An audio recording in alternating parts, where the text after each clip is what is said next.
pengukuran karakteristik RF. Nanti filter yang kita ambil kita pakai itu ada dua di sini. Yang pertama adalah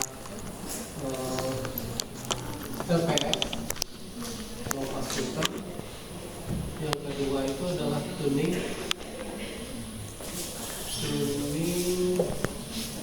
BPF, band pass.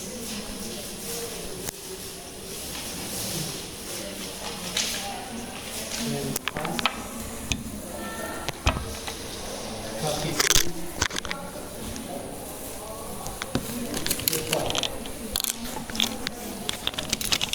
ya. Yang ketiga pengukuran. Yang ketiga pengukuran karakteristik RF amplifier.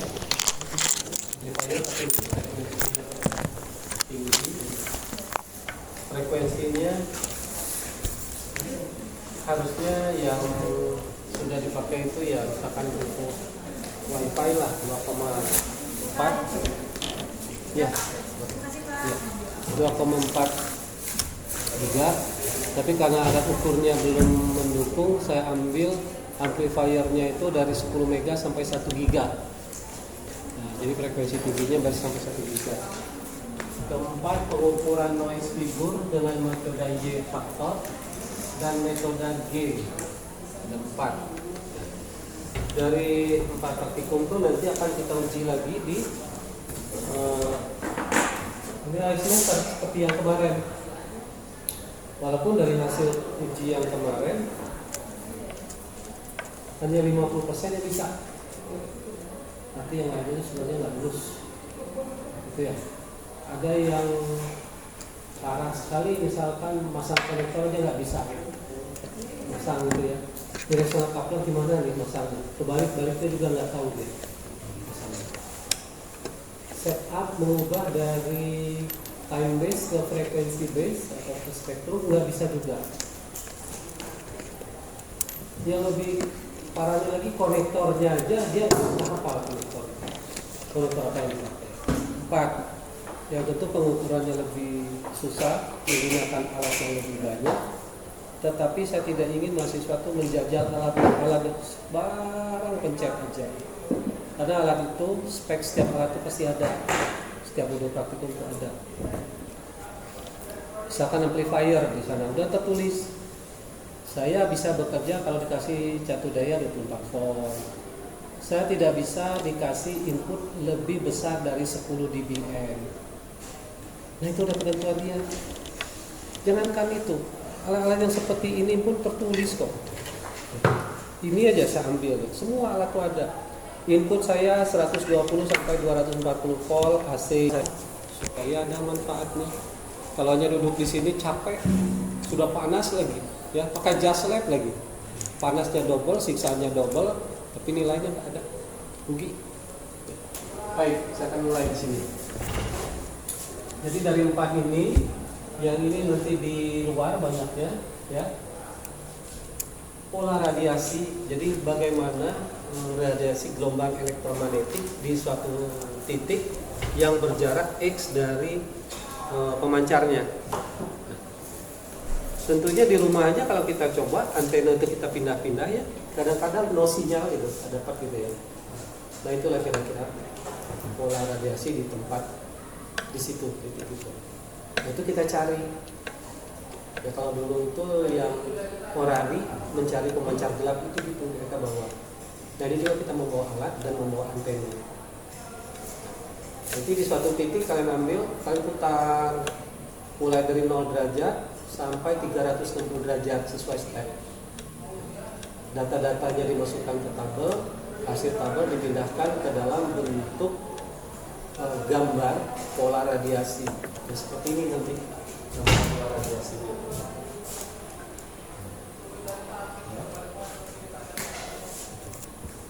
Satu titik itu. Ini ada baterai yang dibawa, kemudian ada antena, ada apa tuh namanya test set measurementnya juga ya, itu dibawa keluar.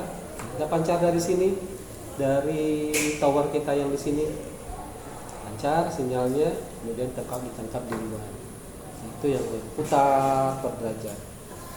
Kalau ujiannya nanti karena kita nggak bisa keluar ya di dalam lab ini, misalkan saya minta tentukan besar sinyal dan noise pada 60 derajat dari timur atau dari sinyal terbesar, maksudnya referensinya titik nolnya lah sinyal terbesar.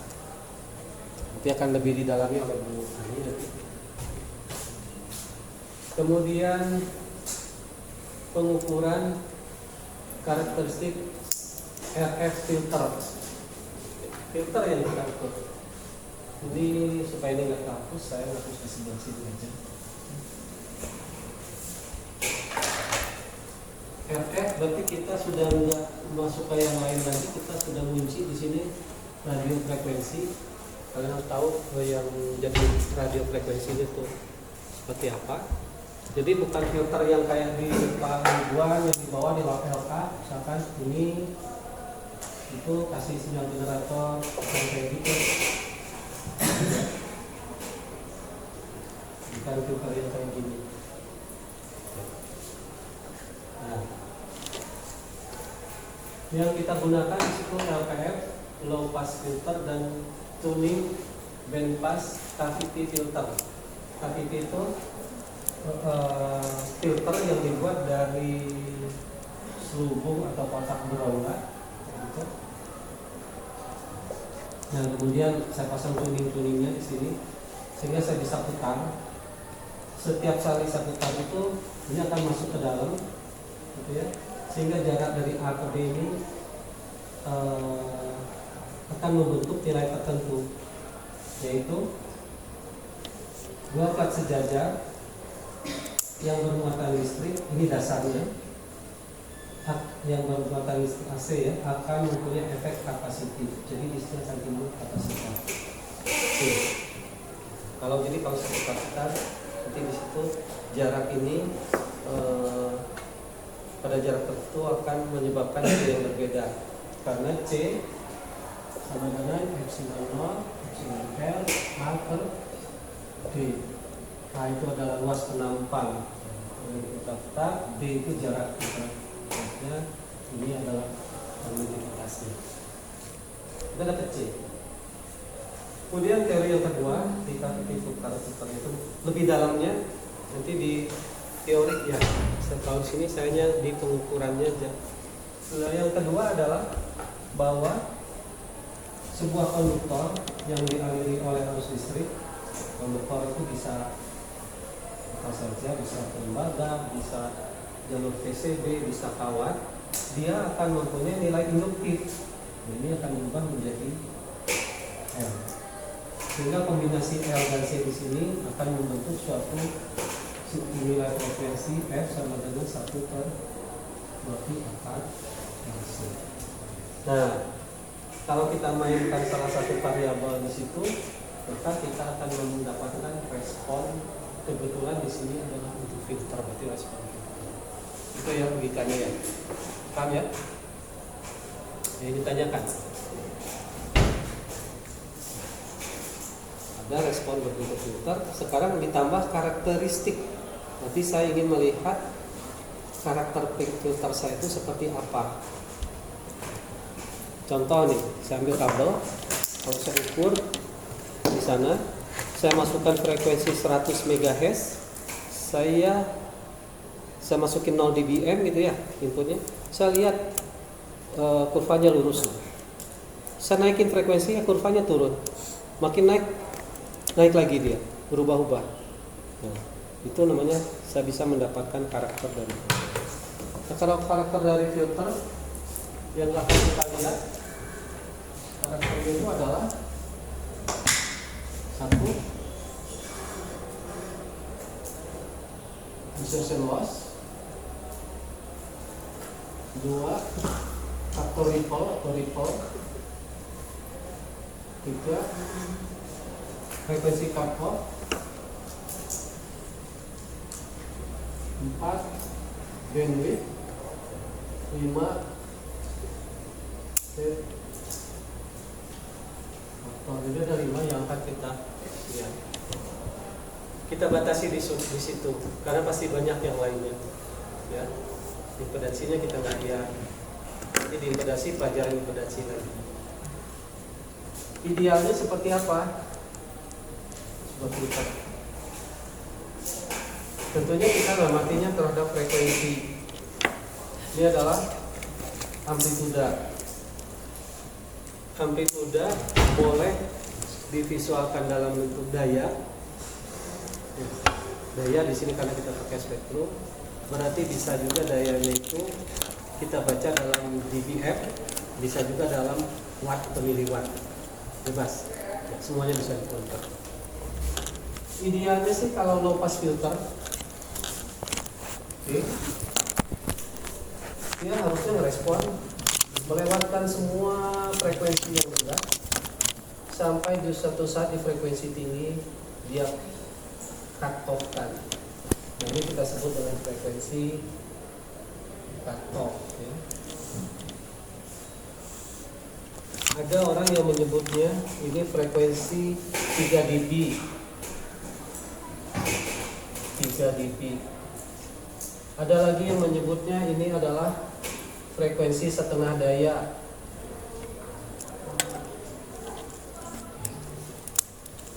Ini bisa dikonversikan. Kalau setengah itu saya lockkan jadi minus 3 dB. Jadi 20 lock masih daya 10 lock P out per P in pada saat impedansinya sama. Kalau P out per P in nya setengah, 10 lock setengah itu adalah 0,3 dikalikan 10 jadi 3 dB ya. 20 lock 10 sorry karena saya bermain di daya 10 lock PO per PQ. Setengah daya berarti daya output setengah dari daya input, berarti PO per PI nya setengah, tapi ini 10 log 1 per 2, 10 log 1 dikurangi 10 log 2, log 1 itu 0, maka bagian ini adalah 0, log 2 itu adalah 0,3, berarti minus 10 dikali 0,3 sama dengan minus 3. Nah itu alasannya ya. Karena dia nutup di sini kita sebut dia ngekat. Jelas itu ya. Mungkin lebih jauhnya di kuliah teori yang lain. Tapi ternyata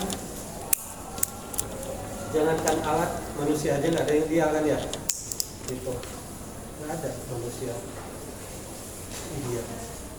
Alat, apalagi alat di sini. Respon yang kita inginkan seperti itu dia ngerespon itu.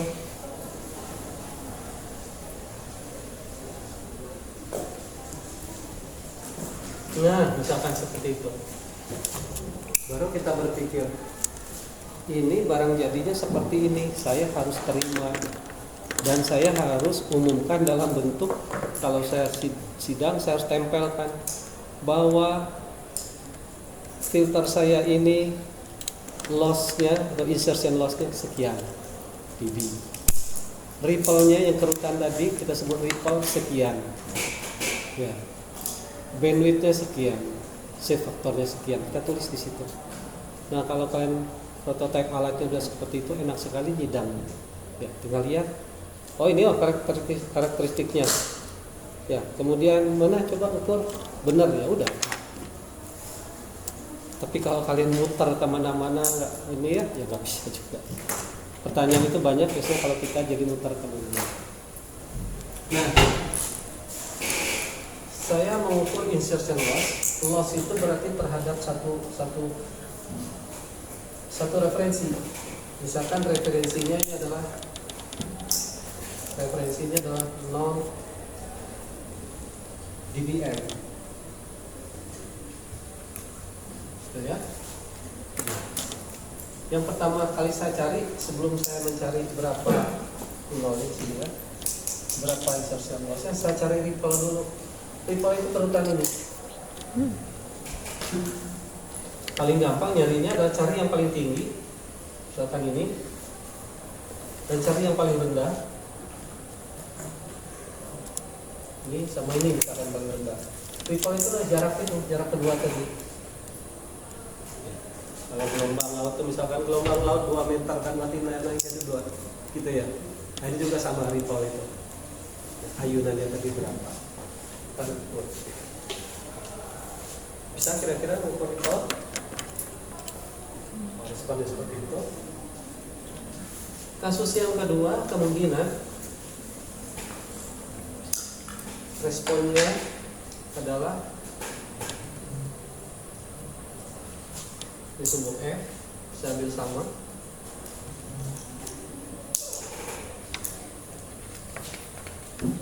Kebetulan alat kita bagus.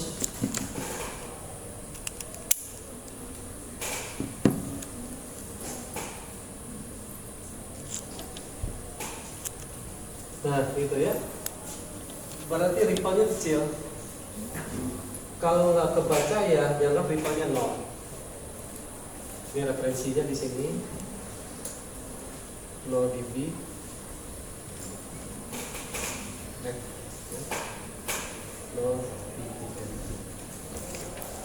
Kalau kebaca ya syukur, kebaca. Kalau nggak kebaca ya makin kecil ripple yang makin bagus. Inginnya kita ya ripple bisa ya. Kedua kita mencari insertion loss. Kalau ini gampang. Insertion loss itu adalah jarak dari referensi ini ke sini. Ini adalah IL-nya, insertion loss-nya. Rugi-rugi sisipan atau rugi-rugi dalam transmisi di filter itu sendiri. Bagaimana kalau kasusnya yang ada ripple? Kalau yang ada ripple, caranya sebenarnya kita hitung ini. Kita cari rata-ratanya itu. Titik 1, titik 2, titik 3, titik 4, titik 5, 6, 7 dan seterusnya kita kumpulin, kita hitung berapa daya di setiap titik itu. Sigma A kalikan N dibagi dengan jumlah titiknya N. Dapatlah nilainya misalkan garis yang warna hitam itu. Berarti insertion loss-nya adalah antara ini ke sini. Ya. Tapi ada beberapa buku ajar, saya lihat itu yang dari dosen, dia ngambil insertion loss-nya dari sini. Ini. Ya. Itu memungkinkan kita buat gitu kalau tadi ripple-nya kecil. Kita cari titik paling tinggi situ ya. Tapi kalau ripple-nya besar nggak bisa. Karena kalau kalian baca beberapa buku fisika yang terkait F dan terkait energi, itu adalah semua titik itu yang kita ambil. Karena ini adalah titik-titik yang mengandung energi. Harus kita jumlahkan sehingga dapat garis tengahnya. Paham ya itu ya? Jadi jangan dipertentangkan, Pak. Sama dosen itu di sini Pak ngambilnya. Saya ngerti, karena dosen itu menganggap ripple-nya kecil. Ya. Kalau ripple besar, kita harus ambil garis tengah. Ripple ada pertanyaan? Untuk insertion loss ya. Kalau ripple itu berarti kayak ambil rata-rata gitu ya? Ya, rata-rata. Rata-ratanya kita ambil. Sigma A kali N dibagi dengan sigma N. Ya. Yang ketiga frekuensi cut off atau frekuensi 3 dB atau frekuensi setengah daya. Kalau ripple-nya kecil gampang. Ini kita anggap daerah datar, yang istilah lainnya adalah flatness, flat. Jadi ya, itu tinggal dikurangi 3 dB. Kan ini tadi minus 3 dB. Ya. Kita kalau ini misalkan minus 1, berarti kita kurangi 3 dB lagi adalah minus 4. Kita tarik ke sana, tarik ke bawah. Maka ini adalah frekuensi cut off ini. Frekuensi 3 dB. Sama juga di sini. Rata-ratanya ini kita kurangi dengan 3 dB lagi. Kalau ini minus 1, ini minus 4. Itu akan jadi cut off-nya. Akan beda dengan cut off kalau kondisi ideal. Nih.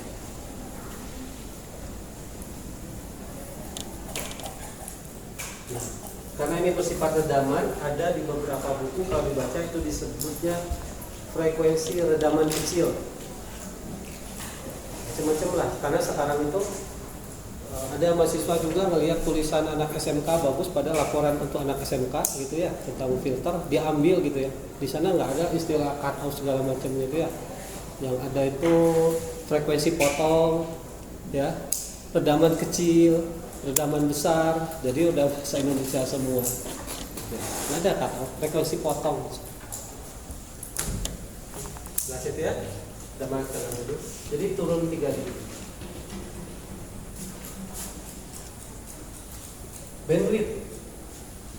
Bandwidth atau lebar pita frekuensi ya sepanjang filter ini sampai cut off. Kalau dari sini ya sampai sini. Nah ini kita sebut lebar pita frekuensi. Di sini juga sama, lebar pita frekuensi. Bandwidth-nya. Harganya bandwidth-nya berapa? Nah, itu yang pertanyaan itu ya. Frekuensi center berapa? Bandwidth berapa?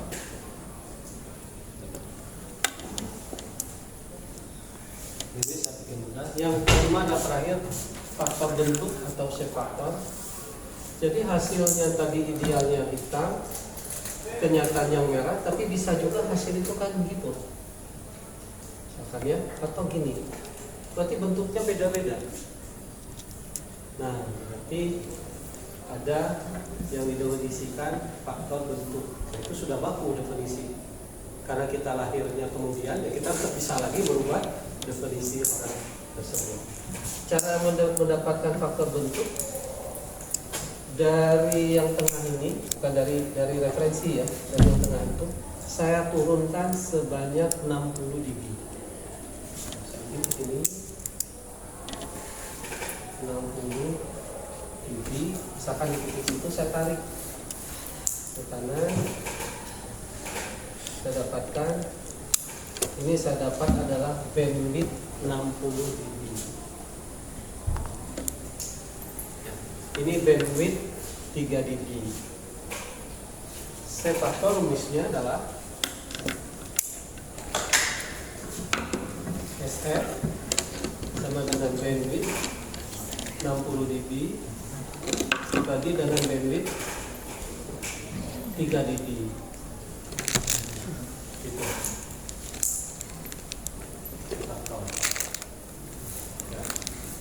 Nah, dalam kasus ini kita lihat dalam kasus ideal 3 dB-nya yang ini di sini, 60 dB-nya yang di sini. Berarti bandwidth 60 dB-nya taruhlah misalkan di sini 500 MHz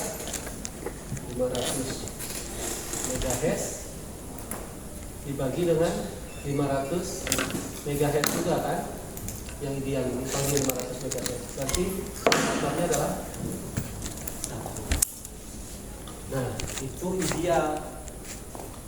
Sehingga kalau kita mendesain sesuatu, SF itu idealnya atau paling bagusnya 1, paling jeleknya adalah 2. Kalau kalian bimbingan ambil filter dengan saya dulu itu saya cek, oh shape faktornya ternyata 1,4. Oke, shape faktornya 2,5, desain ulang. Ya. Karena ketentuannya bukan kita yang buat, karena standar. Ya itu aja yang kita buat. Silakan kalau ada pertanyaan.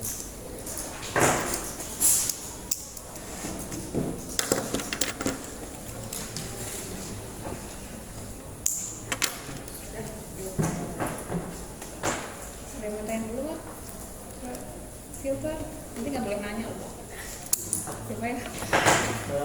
Supaya waktu kita hemat, nanti yang lainnya sisanya mungkin di on spot aja nanti ya, yang misalkan noise figure semua itu. Wah, ini akan menjelaskan yang pengukuran pola radiasi antena. Yang sebelah situ belum saya hapus. apa kan nanti buat bapak next kelasnya.